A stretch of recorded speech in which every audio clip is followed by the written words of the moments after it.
So Shawn, let's say there's somebody out there listening that's never bought investment or rental property, and obviously if they're buying it through their IRA, it's not in their name. But there's certainly some tips you can give to people that are thinking about buying their first rental property. Protective, legal type protections they can take.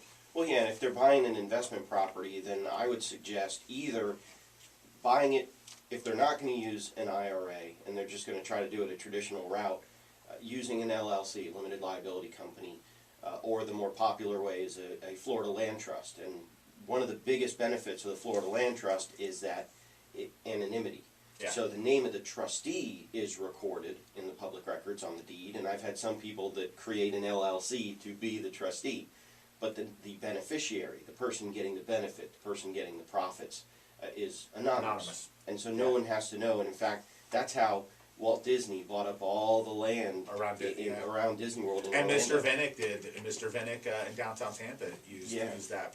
He obviously wanted to stay anonymous for a certain period of time, and then eventually it came out that everyone knew what he was doing around downtown Tampa. But that was a tactic that was used. Right. What another question. So let's say that someone's looking, to buy. I think insurance is another thing that they want to make sure to protect themselves on. If you have an extra liability coverage, maybe looking at an umbrella policy. I know we don't have our insurance agent on today, and it's something we could talk to him about, but I think that's something that gets recommended a lot as well. Yeah, and using both simultaneously. So having an LLC or having a land trust, and then also having that insurance coverage just as that extra layer of protection. Now you can get a little too overreaching with it. I had someone come to me, very young attorney, at one of my very first real estate investor club meetings, and it was some spiderweb insane structure where I'm going to own in this land trust, and the beneficiary of this land trust is going to be this other trust, and the beneficiary of that trust is going to be an LLC that's co-owned by this corporation over here that has it.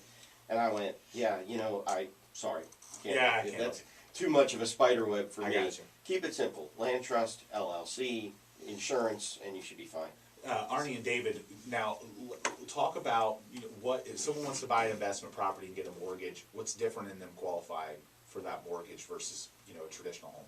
I mean, basically, nowadays mortgages, you have to document everything. So whether you're buying a primary home, investment property, second home, we're going to get all of your asset documentation, we're going to get all your income documentation, and we're going to make sure that you fit in the bucket that the investors will allow for it. Investment property is the only real difference is that obviously you have another property already that we're counting against you as far as your debt ratios, and we got to make sure that you can qualify for both. We don't want to put you in a situation that's going to be bad for you. Traditionally, how many investment properties financed can someone have? Is there a limit? Is there a standard, or does it vary from bank to bank? So there are tons of different investors out there with their own individual guidelines. Typically, if you stay under 4 finance properties, you're going to be fine across the board.